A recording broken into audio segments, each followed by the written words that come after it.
The Hyundai Palisade key fob uses a CR2032 coin cell battery, typically lasting 1 to 2 years. You can easily replace it yourself to avoid dealership costs. You'll need a CR2032 battery, a small flathead screwdriver or plastic pry tool, and optionally, tweezers. First, locate the release button or seam on the back of the fob. Gently pry open the case, working along the seam. Remove the old battery, noting the positive side's orientation. Insert the new battery correctly and snap the case back together. Test the fob to ensure it works. If it doesn't, reprogramming may be needed.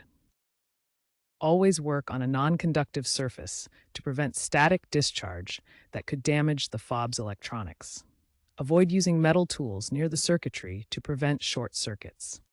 Check your key fob battery annually to catch issues early.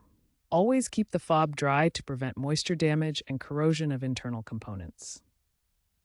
If battery replacement doesn't restore functionality, you may need to reprogram the key fob through your vehicle's infotainment settings menu or visit a dealership for assistance.